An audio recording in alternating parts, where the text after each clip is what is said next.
1641 সালে বাদশাহ শাহজাহানের পুত্র শাহ সুজা এই বড় কারখানা নির্মাণ করেন।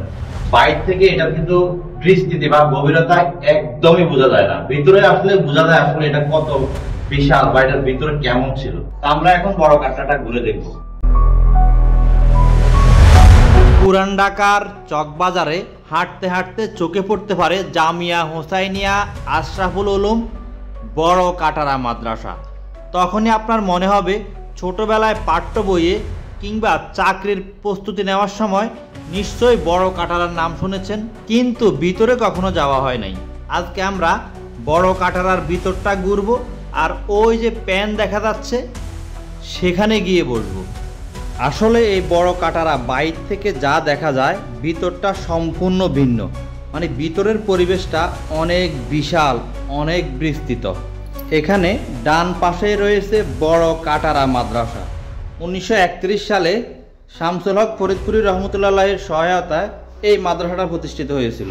মাদ্রাসার যে কোনো একজন হুজুরের সহায়তায় ভিতরটা ঘুরে দেখতে পারবেন। এখানে নিচেই ভিতরে প্রবেশের দরজা দেখা যাচ্ছে। দরজা দিয়ে একটু ভিতরে ঢুকলেই আপনার চোখ কপালে উঠে যাবে, এত বিশাল, এত বিস্তৃত। এটা মূলত ছিল একটা সরাইখানা, মানে বিশ্রামখানা। সেই 17 শতকে তৎকালীন ঢাকা কিন্তু এত জাঁকজমকপূর্ণ ছিল না। এটা ছিল পথিকদের জন্য বিশ্রাম নেওয়ার এবং যারা ব্যবসা করতে আসতো সাময়িকভাবে ফ্রিতে অবস্থান করার জন্য। তা আমরা পুরা এরিয়াটা ঘুরে দেখতেছি। মাদ্রাসার হুজুর আমাদের সাথে একটা ছাত্রকে দিয়ে দিয়েছে যাতে সে আমাদেরকে ঘুরিয়ে দেখাতে পারে। এই বড় কাটারা মাদ্রাসা একটা কওমি মাদ্রাসা হলেও এখানে অন্যান্য শাখাও রয়েছে। ভিতরের দিকে আমরা আরেকটা পথ দিয়ে নামতেছি। এখানে আরও অবাক হওয়ার মতো বিষয়, মূলত শাহ সুজার নির্দেশে মীর আবুল কাসিম, যাকে শাহ ই ইমারত বলা হয়, তিনি মোগল স্থাপত্য এবং তুর্কি স্থাপত্যের মিশেলে এই স্থাপনাটি নির্মাণ করেন। এখানে যে কতগুলা সুড়ঙ্গ বা কতগুলা এমন শ্রেণীযুক্ত পথ, তা আসলে ঘুরে না দেখলে বোঝানো যাবে না। কাটারা একটা পার্সি শব্দ, যার অর্থই হচ্ছে বিশ্রামাগার বা বিশ্রামখানা।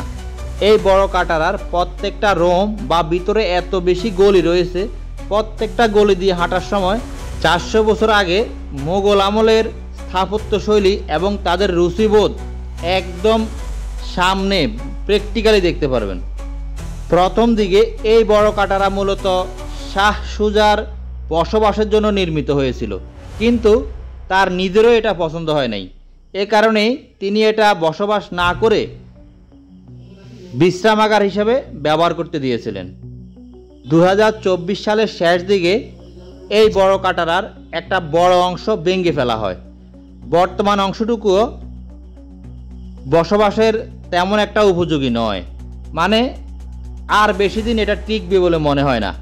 এখানে অনেকগুলা গলি রয়েছে, আপনি কোনটা দিয়ে বের হচ্ছেন, কোনটা দিয়ে ঢুকতেছেন নিজেও খুঁজে পাবেন না। যা হোক, এই মাদ্রাসার ওই ছাত্র আরাফাত আমাদেরকে প্রত্যেকটা গলি এবং প্রত্যেকটা রোম সব কিছুই ঘুরিয়ে ফিরিয়ে দেখাচ্ছে। এটার নাম দরমায়ান কামরা। আসলে এখানে প্রত্যেকটা গলিতে গেলেই একটা ভুতুড়ে পরিবেশ মনে হবে, আপনার ভয় লাগবে। 1641 সালে বাদশাহ শাহজাহানের পুত্র শাহ সুজা এই বড় কারখানা নির্মাণ করেন। বাইরে থেকে এটা কিন্তু বিস্তৃতি বা গভীরতা একদমই বোঝা যায় না, ভিতরে আসলে বোঝা যায় আসলে এটা কত বিশাল বা এটার ভিতরে কেমন ছিল। আমার সাথে থাকা রুবেল পিছন থেকে তার ক্যামেরা দিয়েও ভিডিও করতেছিল।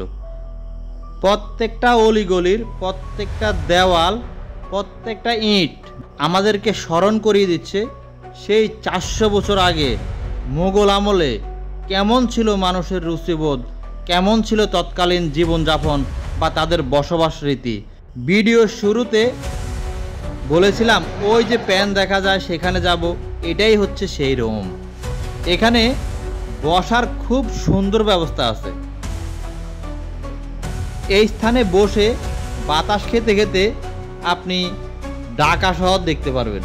বিশেষ করে ওই যে গলি যেটা দিয়ে আমরা আসছিলাম, নিচে কিন্তু ওই গলিটাই দেখা যাচ্ছে। নিচ থেকে ভিউ ছিল একরকম, এখান থেকে ভিউ আরেক রকম।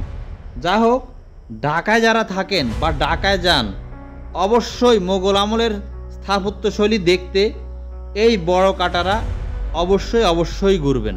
আমি আগেও বড় কাটারার খোঁজে আসছিলাম, শুধু বাইর থেকে দেখে চলে গিয়েছি, ভিতরে আসার সৌভাগ্য হয় নাই।